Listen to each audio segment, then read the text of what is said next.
A year has passed. For some straightening, for some a pretty depressing thought. For me it's a pretty melancholic one. Many things happened, many things ended, and I do keep thinking about missed opportunities.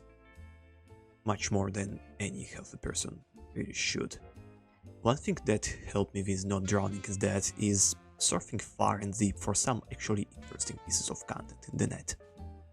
So, for you, I want to craft this humble video consisting of pretty much 3 video essays bound to the one big thing, about some different, unknown, pretty surreal, but overall pretty fucking cool indie titles, which I found interesting to follow and gauge developments of in the coming year, and so on.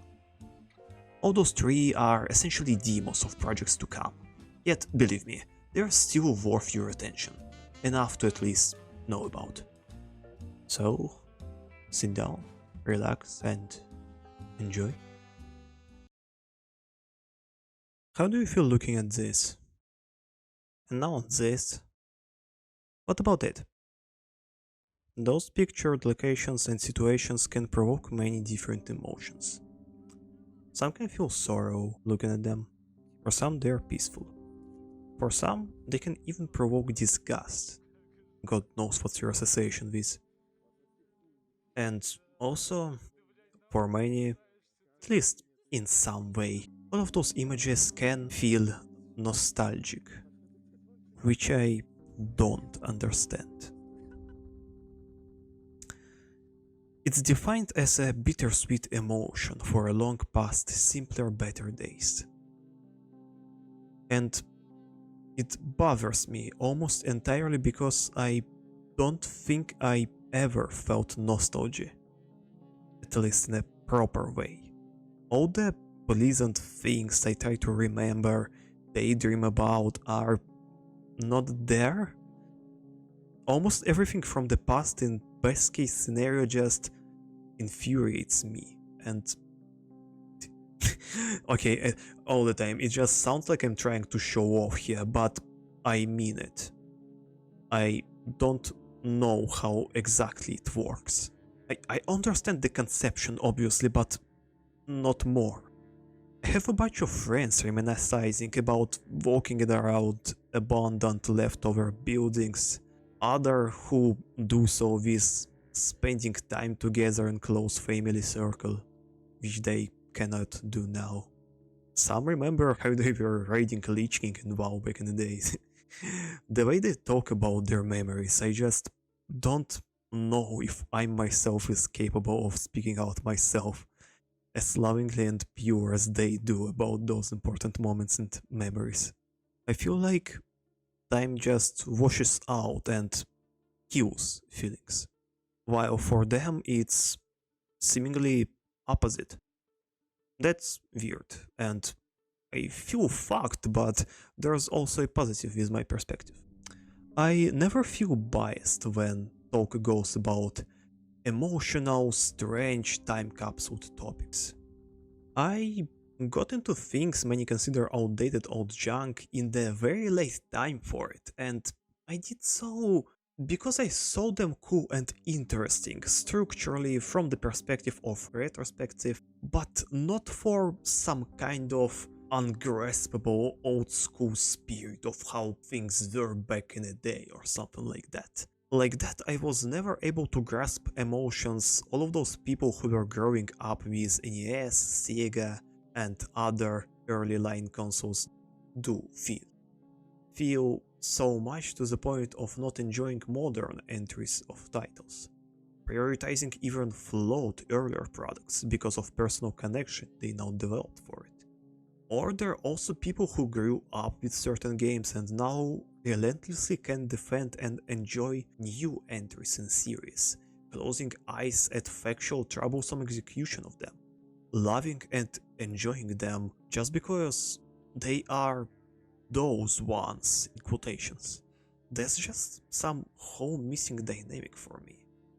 But if you're talking about some warm, tendering, comforting, carefree feelings, I want to bring you to a certain project with which I myself and many others I believe can feel those things regardless of whatever time you're from. All of those and many more on top.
Behind the screen I left segment where I was mocking developer for not fixing error that crashed the game before it even started.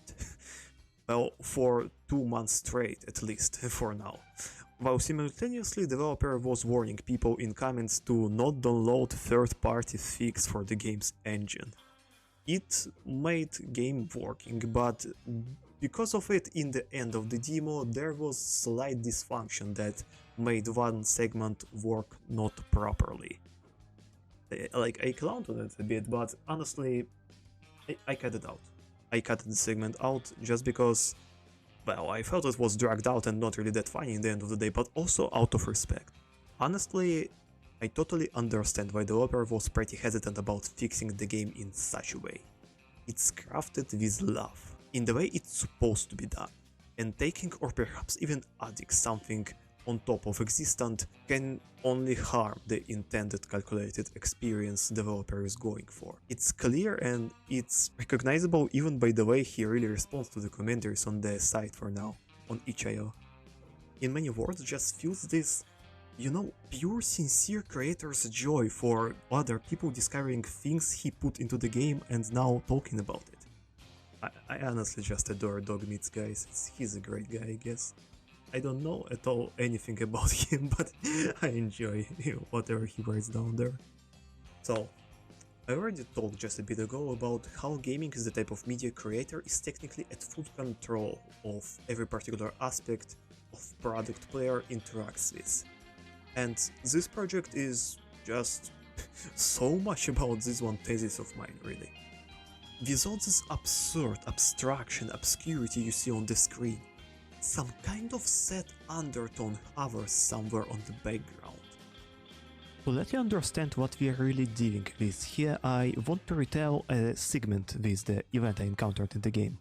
But before that, I just want to clarify that entirety of the context about nature of the world and whatever is happening in it is just in the cutscene I was showing to you briefly ago.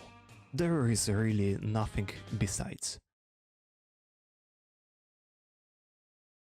After a short Pac-Man-inspired segment, you appear in a loading dimension.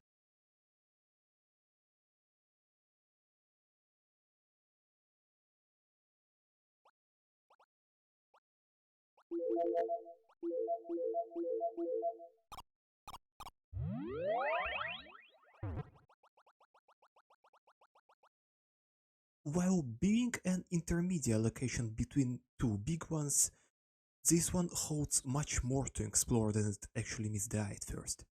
Joke with letters of loading being an actual objects you can pick up is a clever joke, but it's not it still.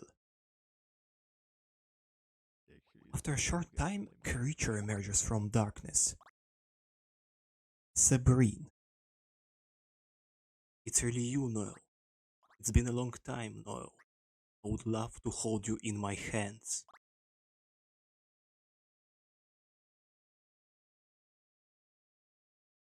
but it seems I cannot load them. And soon after, she invites you to grab a tea in her home. Sabrine shows a lot of interest in Noel, main protagonist. She clearly knows him. For a long time was knowing him. Yet we ourselves as players have little to no idea who Sabrine actually supposed to be to us.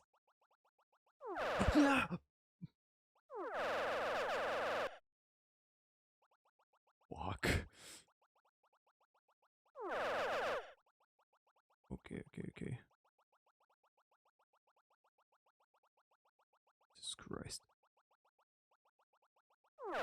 No. Last part of Maze is unseen. It's basically impossible to outrun Sabrine, so all the final steps you have to make yourself, in the darkness.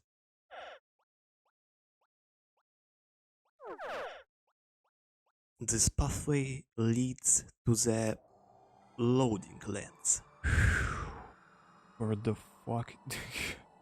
You know, I kind of feel bad for spoiling to you all the stuff you probably should be better off exploring yourself and finding in the game. But I just kind of feel that I didn't sell you enough on this game up to this point, so I guess yeah. If you are insistent on playing this game yourself, please skip to this timestamp.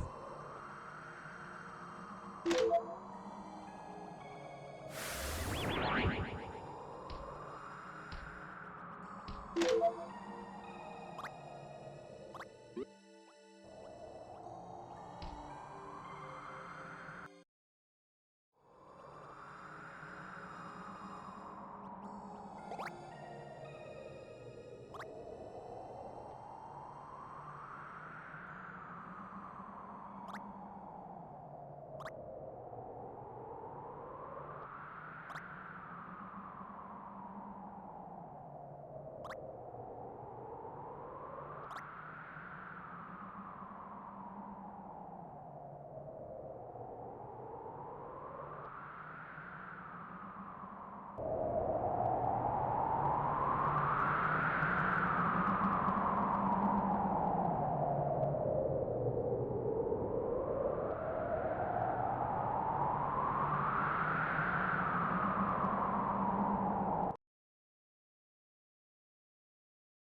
Dude, it's so fucking sad for some reason.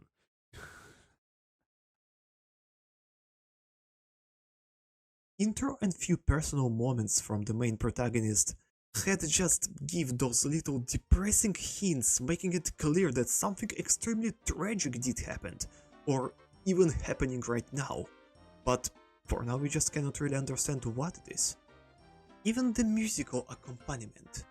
Let's look for example at the first cutscene with the main theme. It can sound like a light-headed clowny tune, but some notes here and there just feeling stray.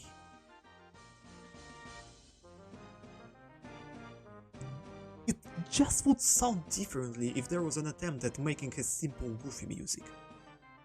As it peaks, tone just takes much more grander mood than it supposedly should be.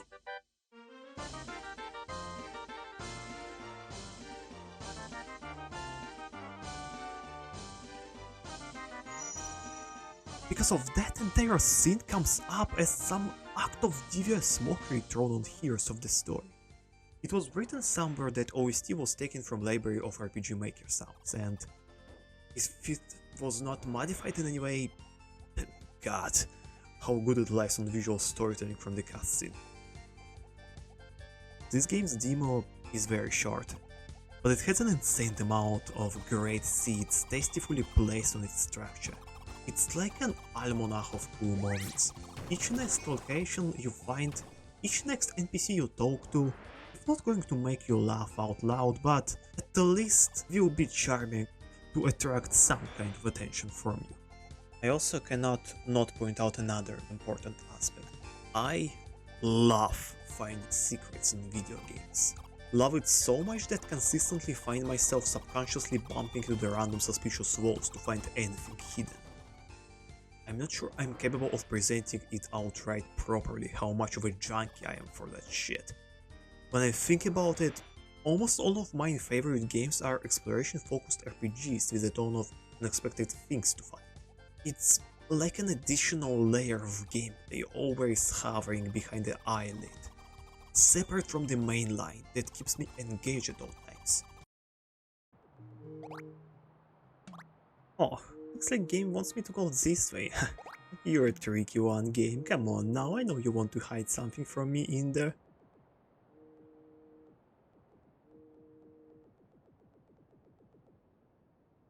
Oh, that's pretty wild.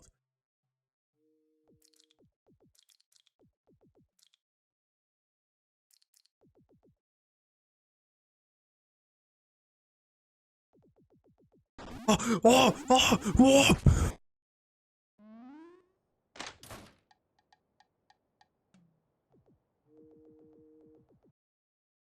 This game reminds me of a lot of things.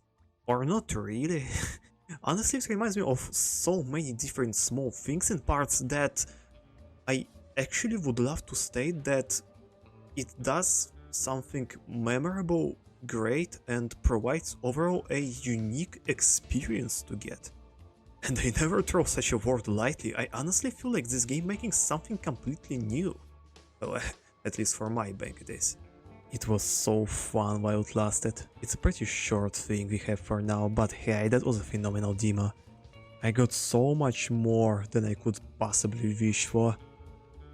It's just so refreshing to play a good, creative in every sense possible, just good game. Thank God its Kickstarter was successful. It's just made me happy for a moment. Thank you, dog. Your project is great. Keep it on.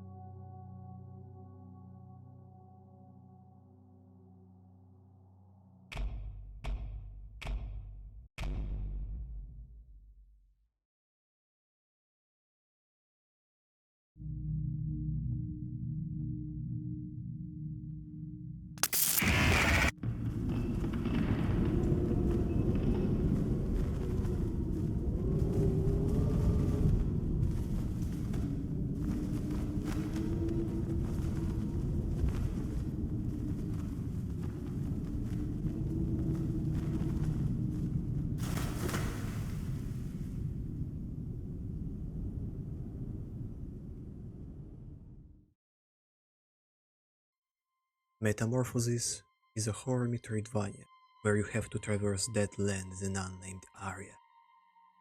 You find yourself unconscious in a church corrupted by masked bioluminescent creatures. The place is long abandoned by everything sane or human, but dead thing. Grotesque lump of flesh pretending to be a bishop can talk. It suspiciously knows a lot about background of protagonist and tries to engage with Arya in dialogue. After a short conversation and confession, Arya rests, to then, soon after, leave the church in attempt to find an angelic being.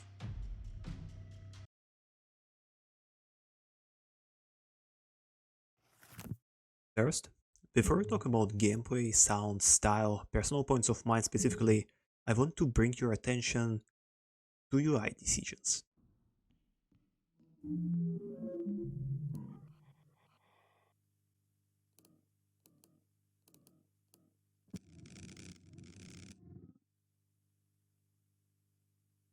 Such little things are ones that capable of dissecting game with strong vision and huge passion put into it from an just all-around normal product. It can look like a small, not important, or just a very strange thing to glaze, but please, main feature of video game industry as a media is its ability to be controlled in the entirety of its structure. Every particular point of whatever game dev is doing is under his control, which means that ideally actually everything can serve its purpose for presenting developers' personal vision of the product. Normalizing such core basic aspects close to every modern game has today, such as inventory, menus, notes, health bar, whatever, to look in a specific certain way is needed. But I see it as ultimately a pretty big shot in the dick of creativity people are able to put into such things. I do understand obviously why pretty much every inventory in every game that has inventory looks about the same, but it doesn't really matter for me, just look how authentic and cool it looks. Do I really have to explain myself here? I just tapped the inventory button and instantly was stunlocked for a second with words like, oh wow, what the fuck is that? This terminal just shows how much cooler it really can be while still being ultimately just a list of items. It gives so much charisma in addition to serving its actual storytelling and narrative purpose. You basically have ability to ask whatever you wish about. You can just expect that the list of commands will expand in the future, but even now, it can be quite useful and interactable.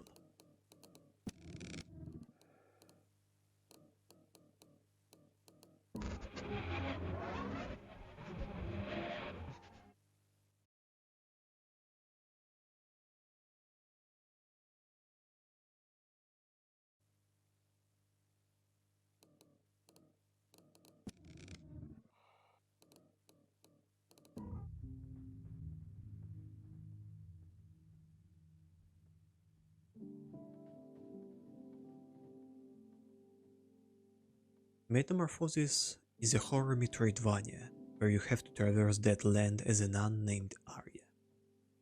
Weirdly though, core enemies you encounter are not some kind of biblical demons or depictions of sin even, but as something more grounded, I suppose. We'll talk about it further, but for now let's just keep an order. Thing you notice instantly by looking at the game is its gorgeous pixelated art style, which, besides looking pretty cool, also greatly works for building up of the atmosphere. You see, Metamorphosis is a pretty dark game, and in order to combat darkness you're equipped with the flashlight. Completely unexpectedly for me, the way shadows dissipate here just always paranoically make me see stuff. There is always sense that something out there is moving. Something I cannot really make sense out of. That in combination with sound design makes moments in which I can be totally scared without any seemingly danger even existing. The way camera moves also greatly amplifies this sense, always leaving much blind spots for insecurity.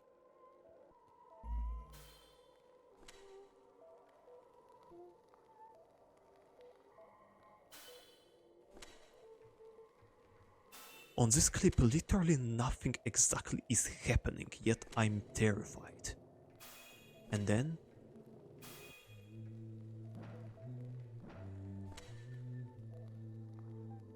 what exactly even was that? No, I'm seriously, who the fuck is humming? No, like, I'm certain that sound effect never ever played again. It's so bizarre, like, alright. Setting here is a pretty interesting enigma to discuss actually. Saying that world obviously is very figurative. I would guess metaphorical. That's a citation I got from the Steam page. All surrounding beside starting church locations are very methodic and modern. What is really going on? Where Aria falls? Who Aria even is? Isn't clear. And fairly so. Those questions are needed to be answered in the full game. If I would guess, with all aspects that are leading to it now, we have to talk about Arya as a protagonist. You see, Arya doesn't really making an impression of a nun, of a faithful, believing, or even good person to begin with. She's impolite, rude, smokes, pretty handy with assault rifle and other weaponry. Not really something you'd expect from a people of such, you know? First question she asks Angel is there something worth saving? I believe in this game we're going through sort of metaphorical personal hell of the protagonist. Yes, just like in all of those other games, yes. It's all in the head and stuff. Jesus Christ. Like, alright, I'm sorry, I make it sound very repetitive, but in such a form, at first, I will be happy to be wrong here, but if I'm not, I still feel like there's a lot of potential to unveil, even if concept by itself is already redundant. Locations in such cases would represent different scenes Arya committed or was an observer of. For example, first biome you have to complete is an absurd war dimension. Most of the enemies there are either faceless agile soldiers or screeching in pain for different reasons humanoid machines. Entering the facility, in there you find a lot of coffins, these presumably children. She could have been a war soldier, for example, doing awful stuff and feeling an immense guilt for it. If not exactly like that, the themes of guilt I feel is heavily reaching through the game anyway. Like, you don't have to be as smart as here, really. Main source of healing in this game is a literal confession room. The name Metamorphosis would clearly emphasize some kind of a change or growth protagonist going through or already went. Everything for now is speculative. Even such core questions as what this thing following Protag or what terminal is exactly supposed to be are unanswered. Like that, trying to get what exactly enemy designs by themselves supposed to represent is a very ungrateful experience too. You have to judge just by visuals for the main part. Besides few particular examples.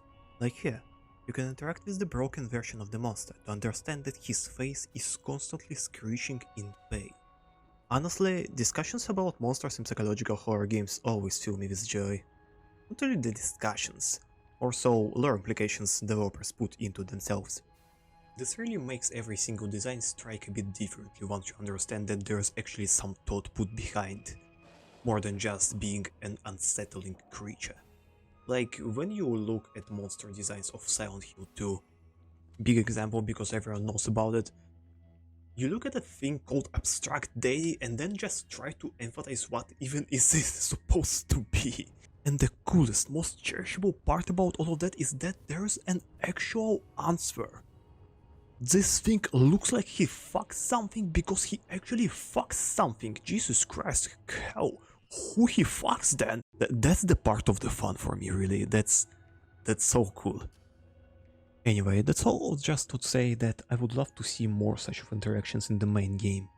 Just to give much more of a context towards what things around protagonist are supposed to be. All the stuff I said up to this point are very surface level, obviously, tremendously vague and inconclusive. My interpretation by itself just very lame, anyway, almost to the point of being generic. And again, I would be happy to be wrong. I would be happy this game to bring actually something I did not expect.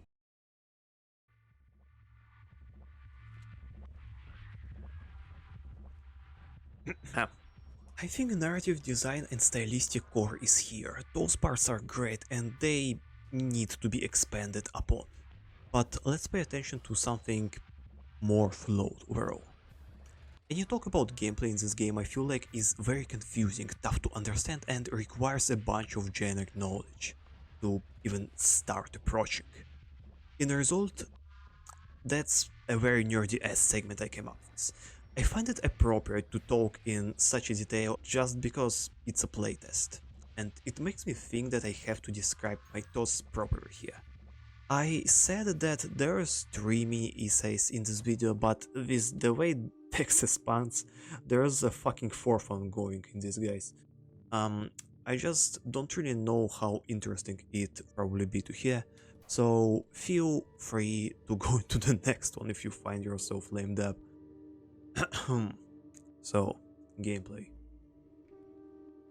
Game is obviously heavily view change in some ways. Even now, Dev is pretty actively looking for feedback in Steam discussions and I believe many other places too. So everything from now on will be sort of a feedback. To describe properly which, I have to come from far away. Let's start from big. Game tries to be, as I feel, not just a horror but survival horror metroidvania, which is bold. It's not specifically stated anywhere that game wants to be a survival, but the way it is now with the resources, its scarcity, makes me think it kinda does. And let's just for a moment think why it's a strange quote-unquote idea. I do sincerely feel like such kind of a game is close to impossible to balance in such a way to make everything work simultaneously. To not either become in the late game either just a metroidvania in a horror setting by nullifying resource scarcity and amplifying players' comfort and power, or a very anxious but remarkable in some ways yet not that fun for a genuine metroidvania player experience. And I really want you to understand why. For now, I'll state just my concerns about coexistence of those things together, and then I'll discuss what devs specifically are doing to make it work. One of the most important, overwhelmingly core aspects of any survival horror game is tension because of a resource management. An environment dictated by their scarcity. That's the most core, basic, and uncomplex example to bring. Tight corridor from Resident Evil 1. So each time you want to use the corridor, you're making a decision. You can make it right away and gun down everyone in the hall, spending your most cherished resource to travel here safely afterwards. Or you can decide to play risky and keep this resource with the price of now gambling down with your other resource, which is health. Or you can risk it even more and try to knife down zombies, clearing path basically for free by risking very harshly with your health, because a knife sucks to use and requires a lot of knowledge. And that's kind of the game that goes far and wide through and through entirety of the Resident Evil. You're scared when you're low on health. You feel anxious to be missing and putting into target more bullets than you should. Player always tries to be stingy, but with time he starts to spend his resources smarter. That's bread and butter of any survival horror game. If you would ask how and why this formula works greatly to this day pretty much still, I think I would name like 3 core aspects that this system keeps making gameplay like immersive, intense, and important. Okay, first, wasting your most valuable resource for gunning down is kind of a good value. It's sort of an investment into the future, and area will be clear and safe. You can spend your resource on making your life easier. Second point, game at all times makes you think that every bullet you have is significant and important. So, because of that, you are stingy with your resources at all the time, and actually want to limit your costs in as many ways as it possibly can be done. Third one is, it's actually not necessary to throw in now, are not even specifically directed towards costing resources on any location. You just to recognize and pay attention very much ease up your experience for entirety of the game. But you have to know that entirety of the game is actually beatable pretty much knifeless without any guns at all. What that means is that you actually never will be put into a situation where you basically would fuck yourself up, is the way you spending resources. This kinda sounds a little bit too overly complicated and a bit stupid, and I kind of describe the gameplay of Resident Evil 1 or just right now as some kind of economical strategy, but that's the core aspect that actually makes everything you do in the game, every decision, every pinpoint little thing you spend to complete the game, valuable. All those 3 points in tandem just form a very cool experience for the player, in which he always kind of feels tension. And now is kind of the reason I even mentioned all of that above, like All this game within a game with resource management and play on what you have is instantly killed off by the main characteristic of metroidvania games, such as respawnable enemies. Now you never make a decision on resource here. Killing enemy on way forward and backward is too big of a price to pay in the environment of restricted resources. Now you basically never want to shoot gun any time. And here, just by speedballing, I kind of can make assumptions on how you can probably fix it. Like, yeah, you can make enemies stop respawning, obviously, but then locations will be kind of just empty and not that worth. Basically, not fun to experience and go through again and again, because that's like what Metroidvanias are essentially want you to do. Not like reverse back, like backtrack a bunch, and that's some of the stuff. You can also make enemies drop something after death, but that's a very stupid decision in the long run, because if you find a save point and is capable of farming one enemy through and through, you basically can farm as much bullets as you want to just traverse the game without any repercussions or problems, just all the way through until the end if you just really wish to. And what is more important, player that knows about system working in such a way will be always put with this stupid decision in his head that he actually can farm his ammo, but but it's very boring, and once he does this, again, game just stops making much sense, really. So again, I'm not even talking about the game in question right now, I'm just pretty much speculating on what can be possibly done for those two genres to coexist together.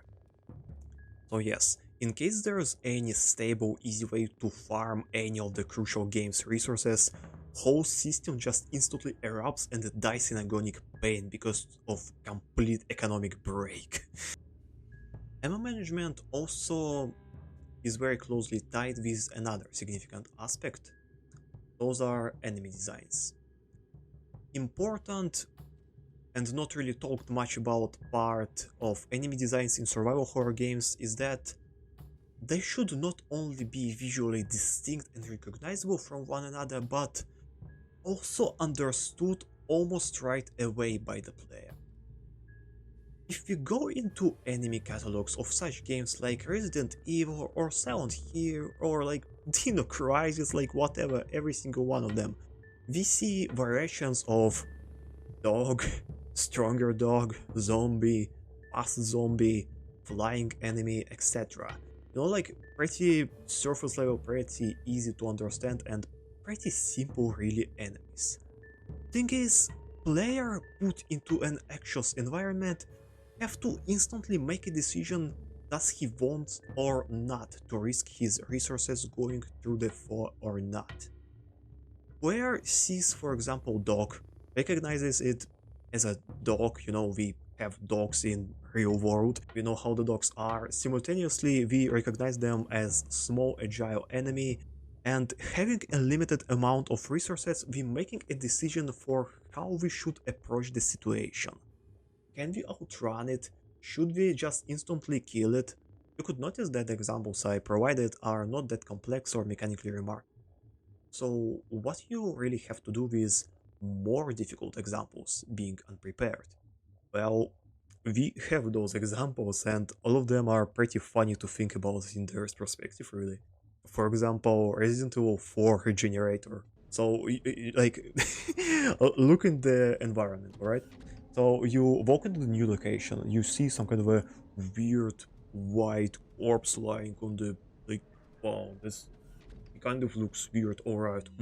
Then you go into the room and there's a fucking 5-page guide, pretty much step by step, allowing you to understand what exactly you're supposed to do against this particular enemy.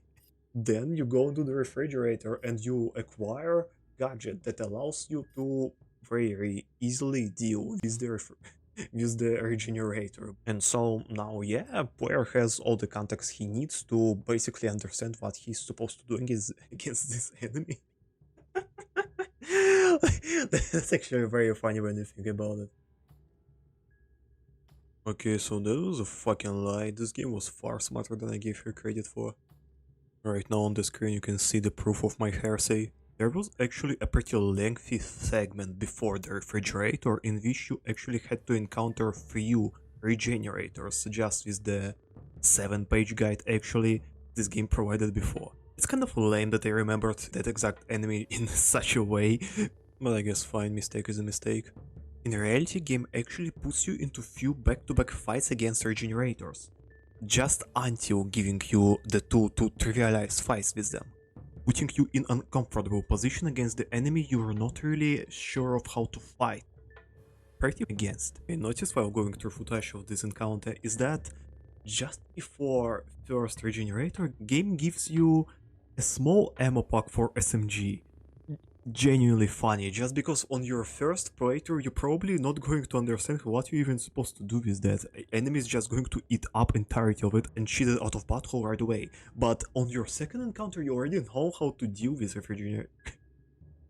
That's so actually stupid. Every time I say regenerator, I want to say refrigerator. That's such a brain rot shit, man. I just don't know what to do. Alright, in any way, on your second playthrough, you already know how to deal with those, and you actually can go through them just by shooting leeches and stuff, and that's very cool and interesting, smart overall game design, I would say. Another example would be this hanged girl from Cry of Fear. This enemy makes you kill yourself, but only if you have ranged weaponry in your hands, like you just put gun to your head and that's what happens. But the way this enemy functions is that it pretty much usually the only threat you have to care about if it is in the room. You very rarely encounter it anyway, but if you do, there's like nothing to care more about in the room besides this thing.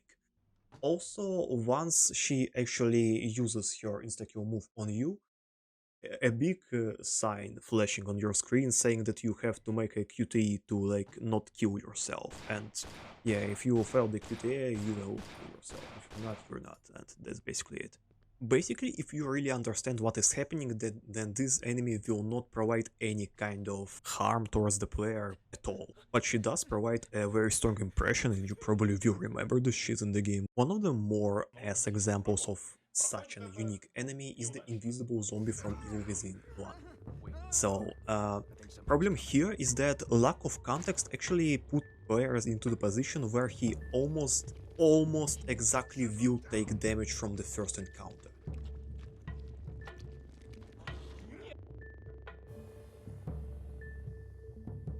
With a bunch of bottles scattered on floor, and supposedly zombie should like step on this bottle. It's like physically twitching a bit, but it never something that happens, and once he actually reaches you, you probably will take half of a health bar worth of damage just in a pretty stupid way actually. Such examples of strong unique enemies are very bad because they put player in more of a frustrated position than a horrified one. Once player encounters such kind of thing, he wants to say, fuck you, video game. He doesn't want to say, wow, how coolly it was executed this segment, wow, this invisible zombie is so cool, he really caught me off guard. That's not what player will think, that you get what I'm saying. It sucks to die in those games, especially if you don't really have control over what is killing you. Here, you can fairly notice that lack of mechanical complexity in those games dictated by stubbornness of player's character. That's completely fair again. We can go into the Dead Space territory as a somewhat newer title that introduced more complex enemies, many of which deserved a unique approach to deal with. In player arsenal was added stasis gun for freezing agile enemies on place, and that was pretty cool, felt tactical.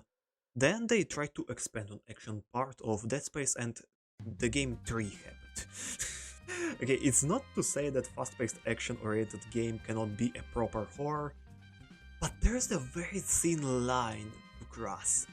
It's just something to note about giving player casualty, comfort and power with the options he has. The more comfortable player feels himself in the environment of horror, the lesser sense of danger and logically, the less horror he experiences.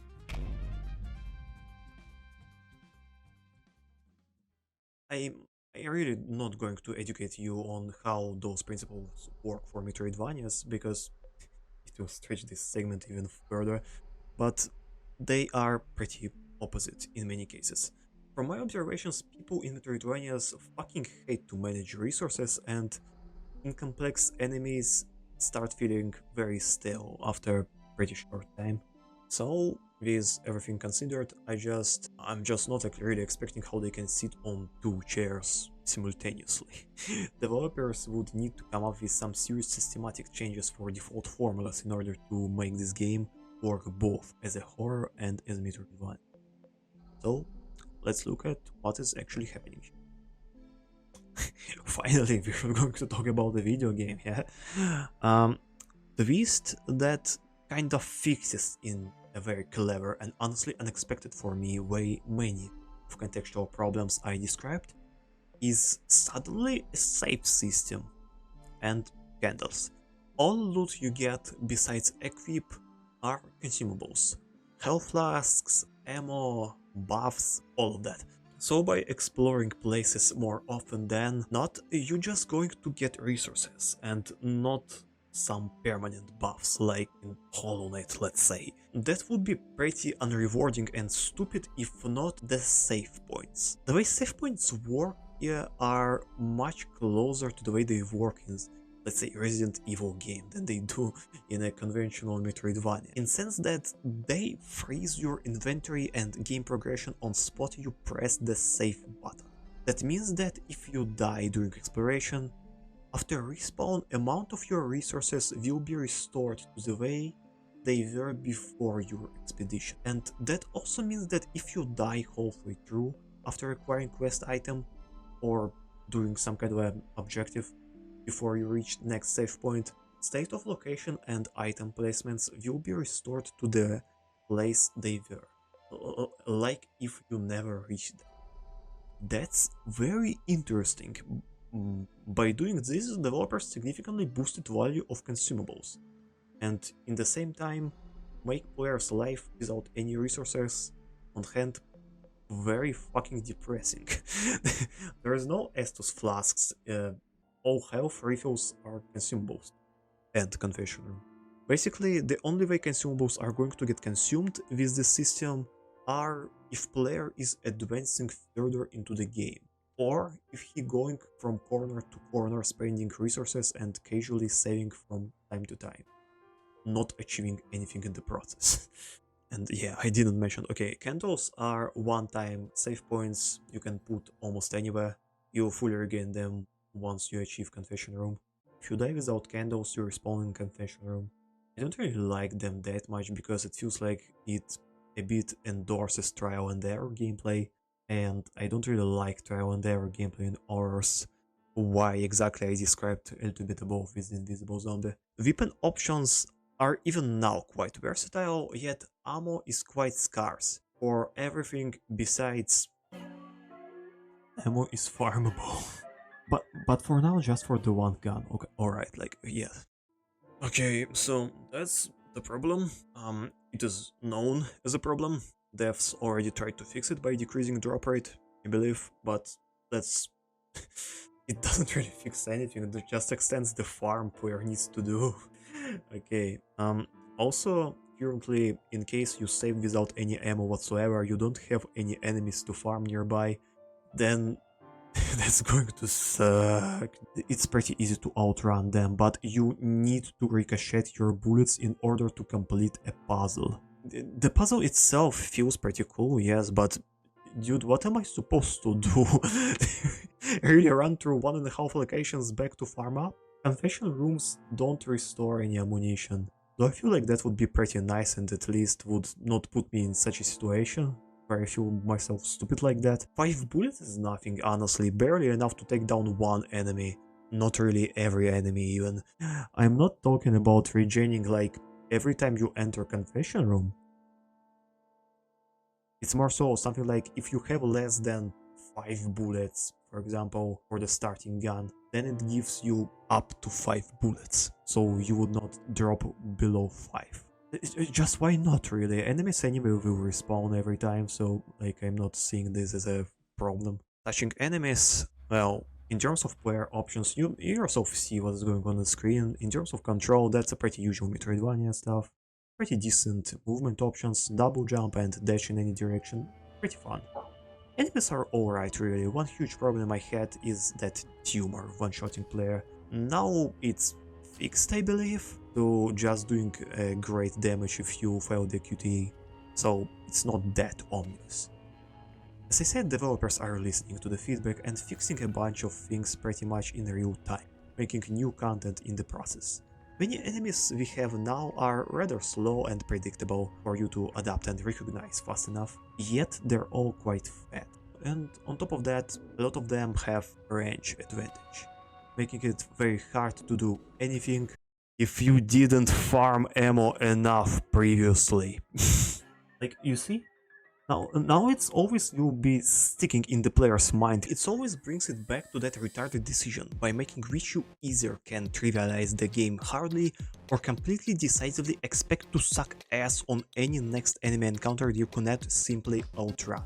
Being required to farm shit seriously harms the pacing in a bad way. With the situations game throws you in right now, nothing remarkably bad is happening. Game is balanced fine, not requiring you to farm like more than 30 bullets at any given scenario in a game right now. 30 even too much, like. But the problem here lies more in something I recall would be pretty predictable notion from the player base. Everyone is going to approach this guy, raise the boy, fight it, and then realize, wow, I needed 7 bullets to safely kill this dangerous mob. There's probably a bunch of them on the way, I better get prepared. Giving way for limitlessly farm ammo in a survival horror is a cheat. Realistically, any endlessly farmable resource providing any value will be seen as opportunity, which is impossible to ignore. Everyone will be doing that, especially if it's close to a safe point. And then, afterwards, everyone are going to get bored, because at first they spend a lot of time on basically a chore work, and now game is not interesting because everything is getting face rolled without the ability to fight back. Womp womp. Dude, they really have to think something about that. Like, again, only if they really want to keep the survival management aspect. I think that they do just assume that, because it actually makes a lot of tension pretty real, but I don't know. Probably the price for possible player frustration is too high. I think there has to be some kind of a systemic rework for that. There are realistically very many ways how they can change it. They can make confession rooms start costing something, you know, in order to save the game, heal up, restore enemies. Though I don't really know how good of a fix that is. Probably something for a different difficulty or something, but nah. They can make it so in order to save or use confession room at all, you have to advance further into the game somehow. Like, you know, clear a few rooms, have a new quest item or something like that. Kind of similar system that was in Look Outside. Like, I see it could be kind of nice, I guess, but again, there's a lot of ways in which they can direct the project, and it's completely their decision to make. There's just a lot of ways to go. I guess that's it. I said everything I wanted to. I think that's a great game with an insane potential. Whatever the case will be, no matter what, it is going to become better with time, because of passionate work of its creators. I would heavily advise you to keep an eye on it in an upcoming year. This project, and once as such, honestly, making me happy going into the future. It's very artistic, very fresh feeling, and very experimental. There's a lot to enjoy even now, really. If you're not hesitant at trying your meat raw, you can try out the demo now. There's around 2 to 3 hours of content now. If you do, just don't go into the fire junkyard, please, as your first location. That's my only advice. And now, we're going further.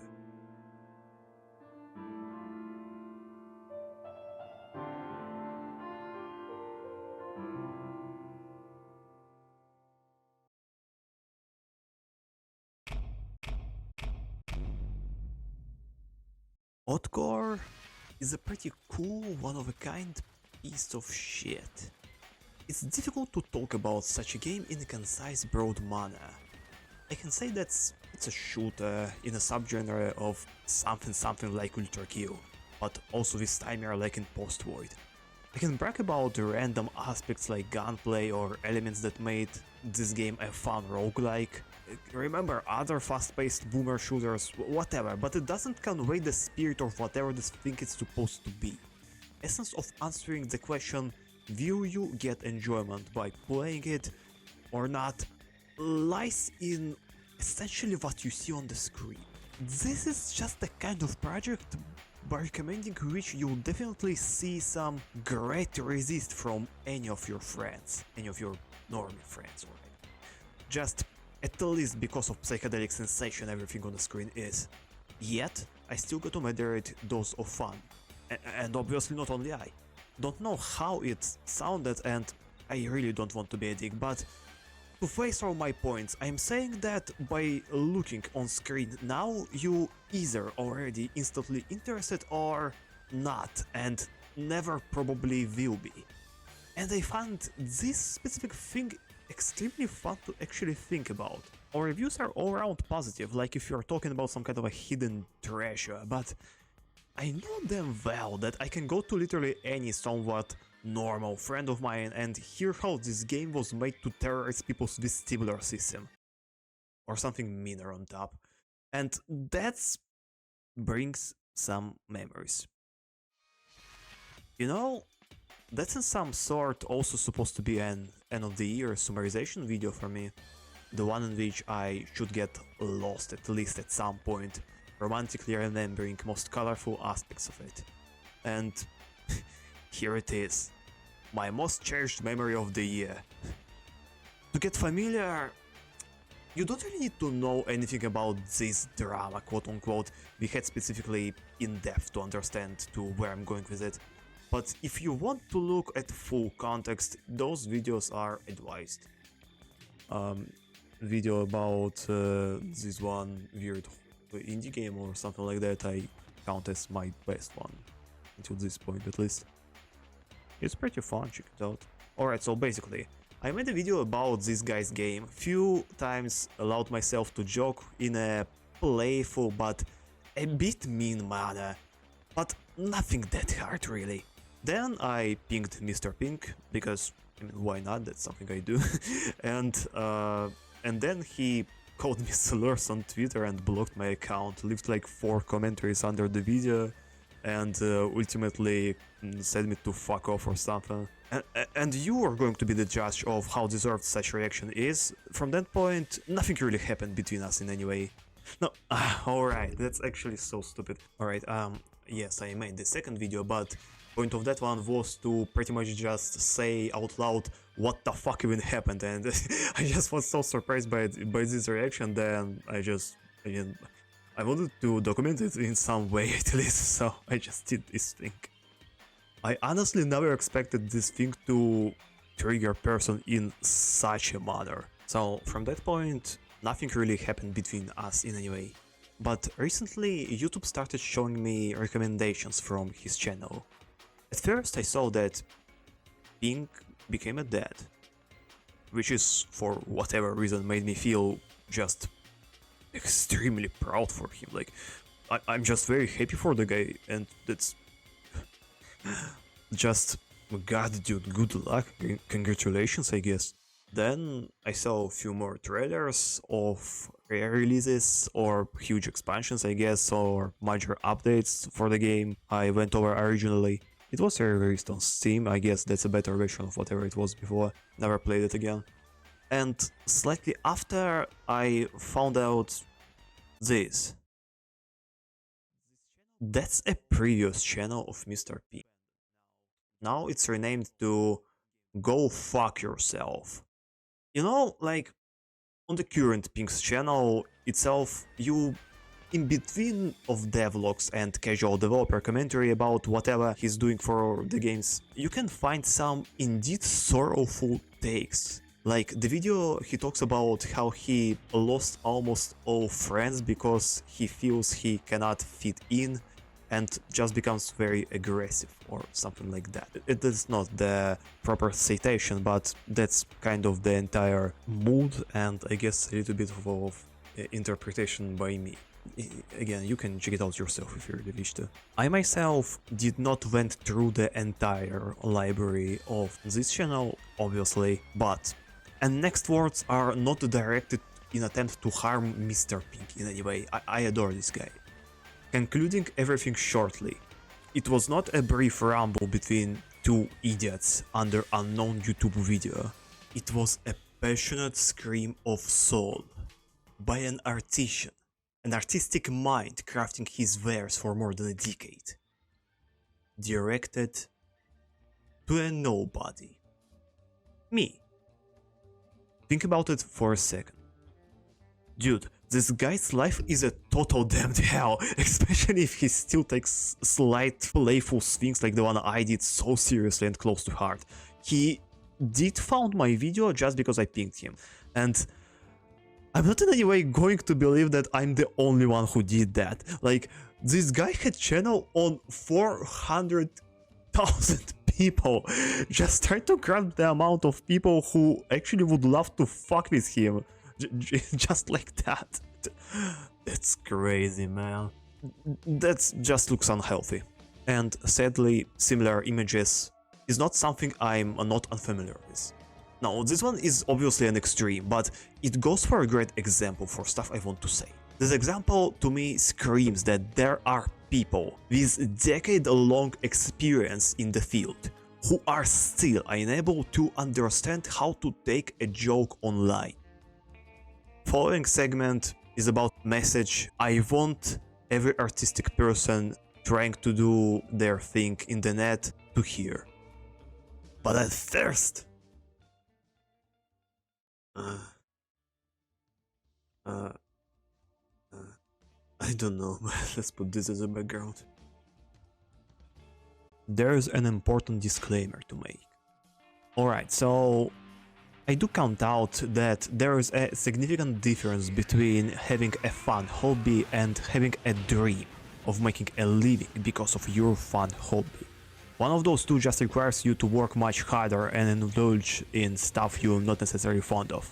It can be hard for some to apply things I'm going to say, but they are pretty important and will help you if you really want to take it seriously.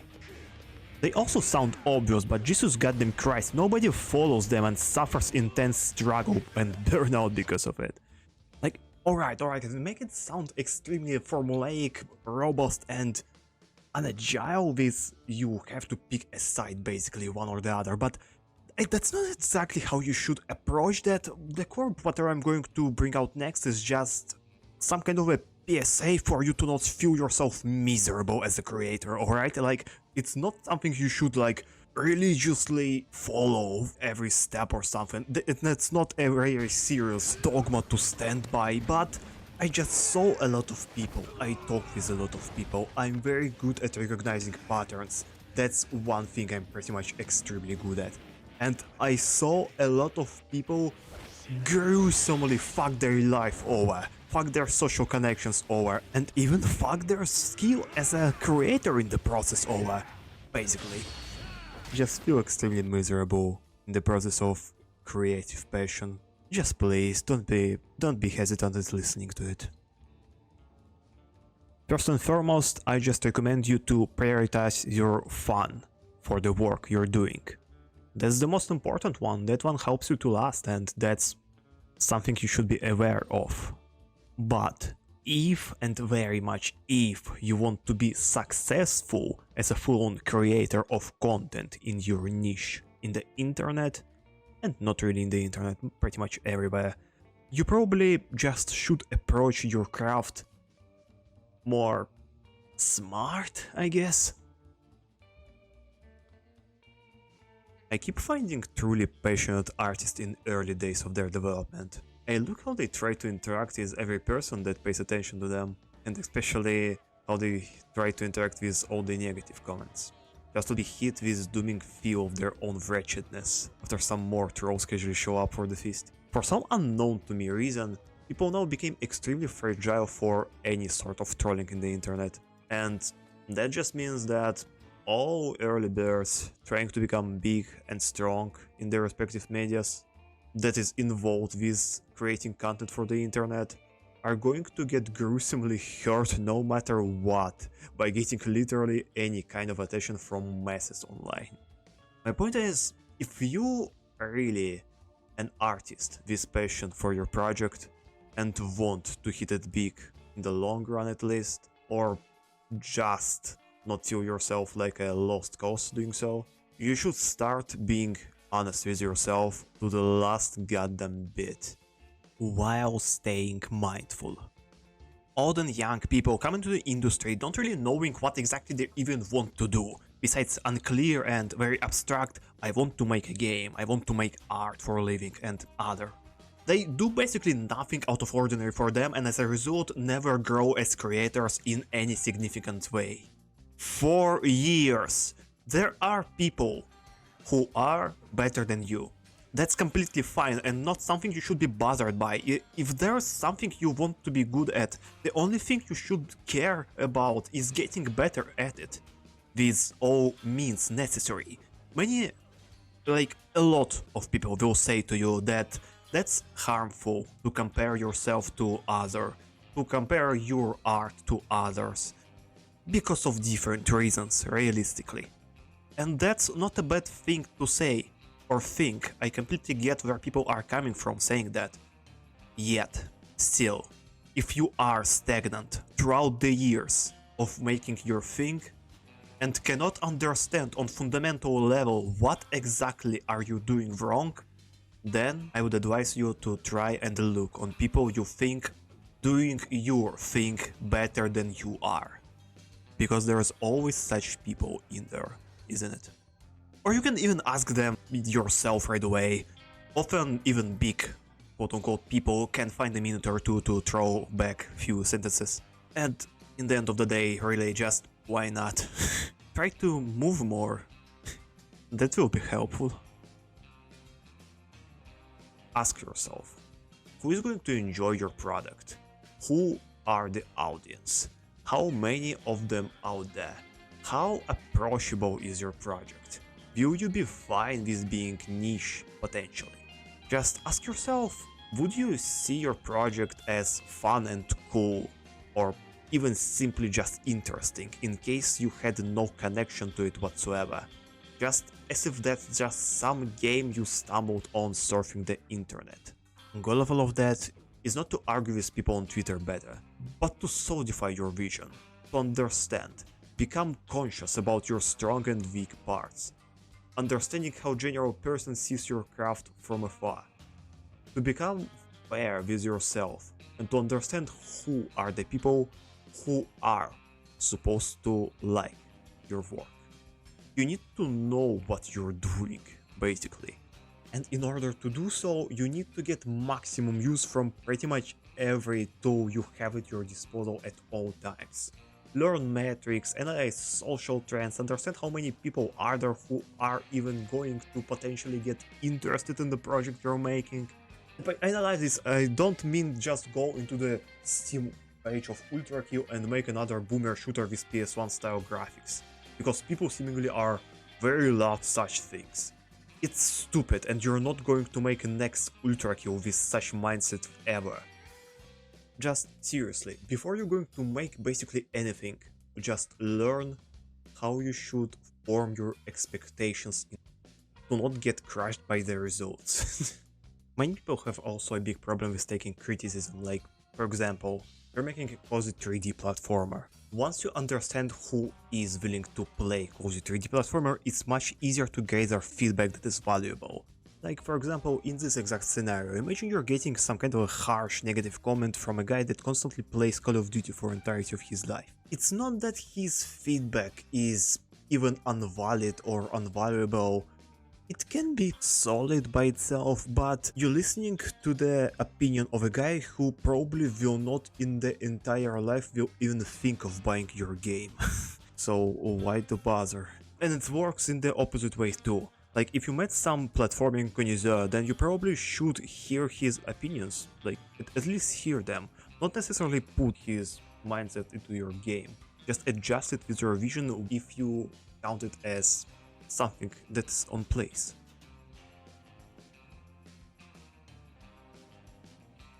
Many people have a giant problems with their self-esteem, and you really shouldn't.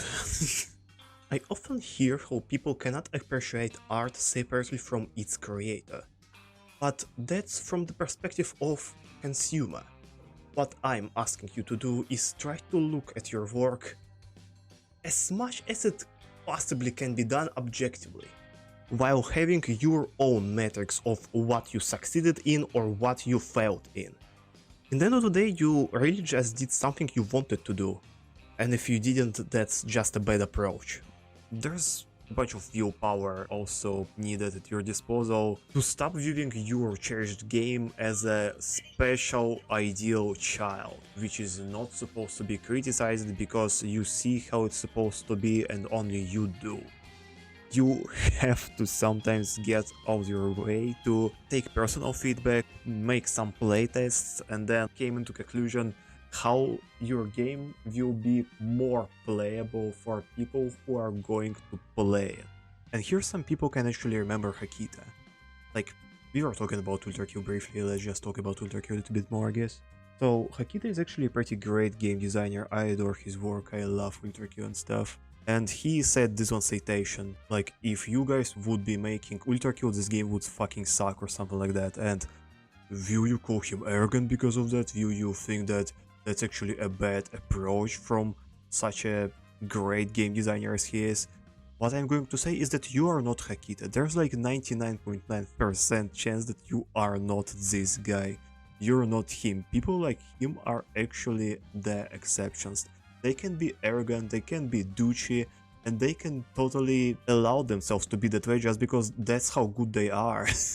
If you in need of listening to advice that I'm providing right here, you're probably not such a guy. I'm sorry. That's actually far more important than I make it look like to be. So, a lot of people, a lot of artists, yes, I'm saying that from perspective of mine as an artist, I'm saying it from perspective of a bunch of my friends who are in the art sphere, just a lot of stuff I saw online. So, a lot of artists take their value in society, their value as a human being, pretty much one-to-one coherent with their skills in art. What that factually means is that ego of such people is extremely fragile and also tied very closely to their ability and skills in the sphere of art they prefer, which in its respective turn of events makes them extremely good food for trolls. It's extremely easy to get reaction out of them, especially at the first moments of account creation. Little dudes are starting to respond on literally every comment they're getting, especially on the harsh and critique ones. And because of how important it is for them, reaction is pretty juicy for trolls. And oh, look at that, the third conclusive turn of events now. Second, actually, it's a pretty short chain. Now, after a little bit of experience with talking with people online, artists are getting extremely fatigued. By being experienced, I don't necessarily mean that they accumulated some kind of an audience. I mean that they had some experience talking with people online and with taking negative criticism, which is much more prevalent than any other one. Now, pretty much all the criticism slash nuanced talk about quality of an artwork is easily defaulted towards a simple hate speech, and now conversation is almost impossible with person like that. And so now that's an extremely bad situation to be in as a person that actually wants to form some kind of a, to accumulate some kind of an audience, to probably form some kind of a community. That's what a lot of creators lean to. That dynamic fucking sucks for that. There's a couple of ways how you can combat this. I really think that the best thing you can do probably is to kill it in a fetus. I guess if I would actually give some kind of an advice, just start taking everything you get towards your persona more robotically, I guess. I mean, like, you get some positive feedback, it's okay. You get some negative feedback, it's okay. What I can change up, or should I change up something? Just be indifferent towards anything. It just doesn't make any sense to really be bothered, or I guess reading something bad is worse than reading something good, but I just always felt indifferent about all of that thing, so I cannot give you some kind of a personal answer towards what you're really supposed to do. I mean, if you really consider that your only value as a person is, you know, pictures you can draw, that's most of the times not really true.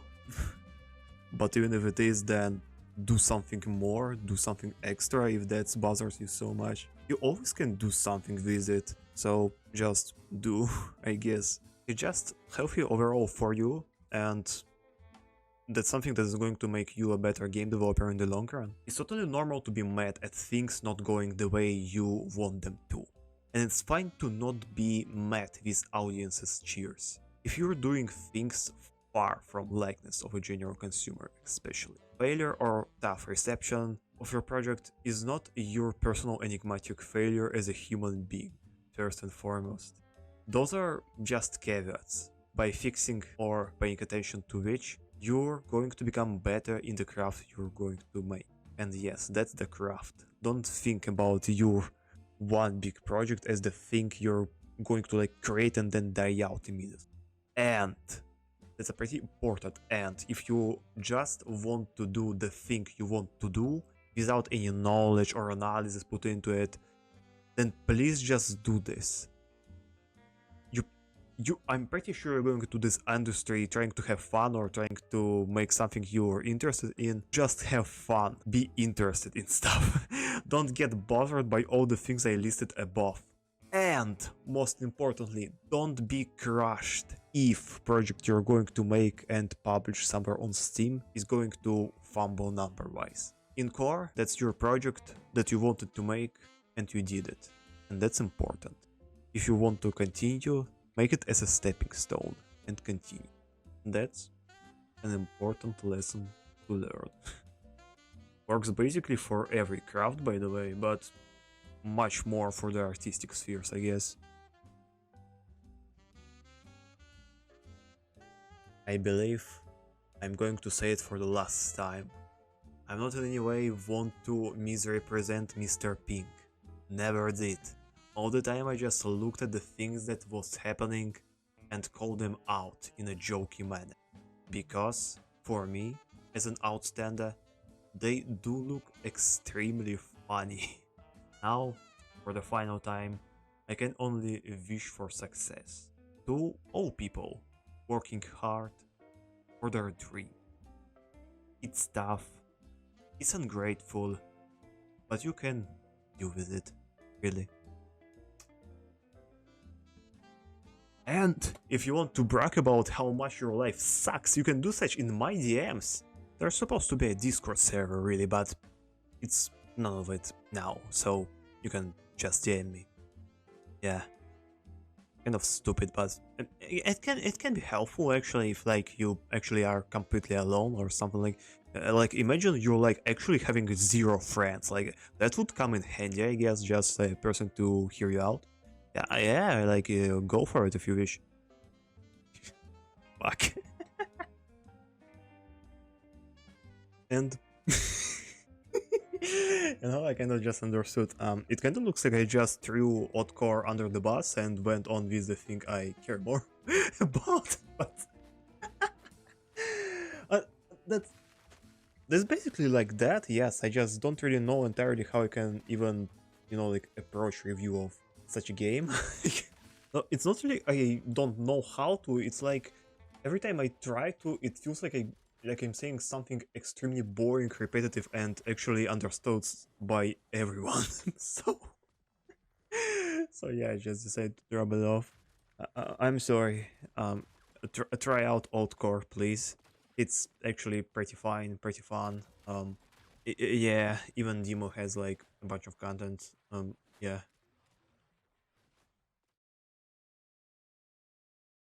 It took painfully more time than I anticipated. Happy New Year, everyone! Okay, yes. I'm going to write this thing in one take, I suppose.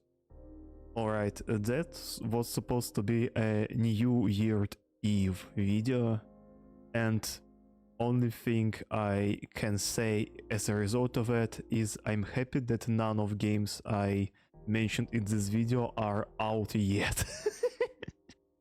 That's a sort of a meme at this point, I guess.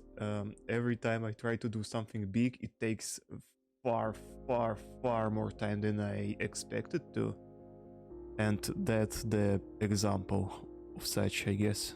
I guess most painful part about all of that is the fact that I'm not even necessarily happy with the results. That's just because I did cut a bunch of stuff and was not expecting how to really make it into the whole thing now after all the fixes it went through.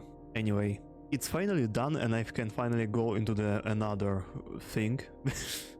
So yeah, if that's end of the year result video, have fun writing whatever you were doing your entire year in the comments. Mine was very messy, I can say it just from the top.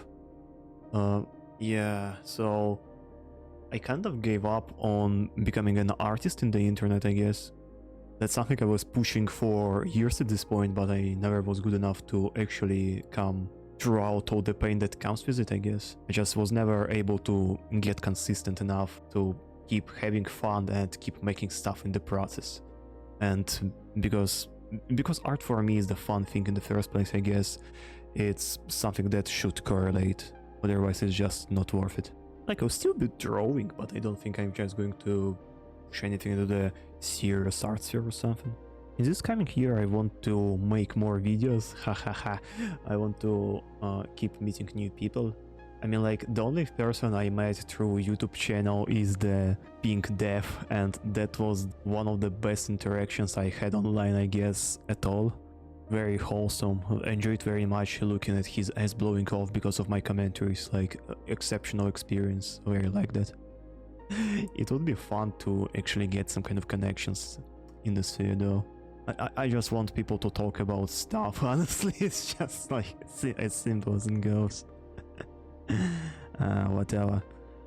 With the way how things are going, videos on this channel are going to be posted like at the yearly basis, I guess, at this point. I really want to make a comprehensive video about at least the fun games, where I basically want to go through every single one of them, every single out of the popular one, at least the one that are mentioned on the wiki, and make like a very lengthy review with the tier list and just my thoughts about.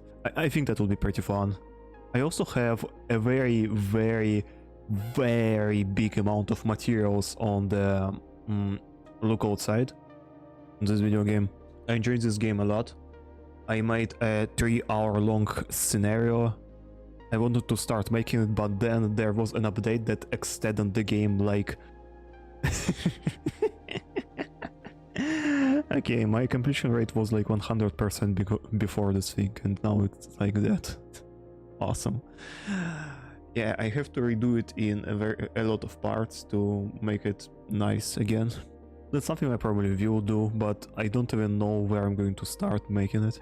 And also I would love to make a video essay on Demon Dust. That's the game that no one even knows about the existence of, but I think that's actually one of the most alluring horror experiences I encountered in the net for like a pretty long time, I think. That's, I guess, something that you can expect to happen on this channel, yeah? All of you, like 10 guys that are subscribed. Yeah, in case you would love to see something of that, like, see you next year, guys. Like, it's something that will take a lot of time for me. Alright.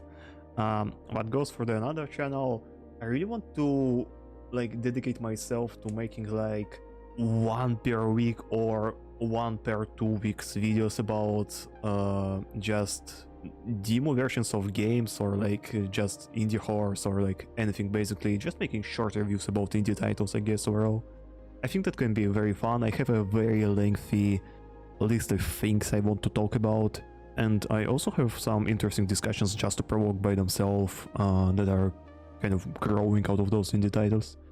The point of 2 channels in the first place was to make to dedicate this one you're watching this video on for lengthy videos, for the projects I want to spend a lot of time on, and the other one to basically make slap content, but that's not how it goes. I cannot fathom how to make a slap video, man. Like, every time I try to put even a little bit of effort into something, I need to dedicate a lot of time into it to not be ashamed of a result. It will be fun also to make those two channels grow into something bigger. I would have to do more popular content, I guess, for those things to happen, but I never can bring myself to make something that I don't really enjoy. Especially in case of things that are actually taking as much time as those videos for me. Do you guys think I would be making those things faster if I would not use Sony Vegas for montage? I think that's kind of something that can happen, but for now I'm still just sitting on it. So yeah, that was a very long year and 3 months, I would say. How about we party the New Year's Eve at the start of March now? How are you feeling about this idea? Whatever. If you really sit it through everything I spit it out here, I'm happy that you enjoyed it, I guess. If you did not, then I'm happy that you, for some reason, you're listening to this thing now. Whatever, guys. Have a nice one. See you next year.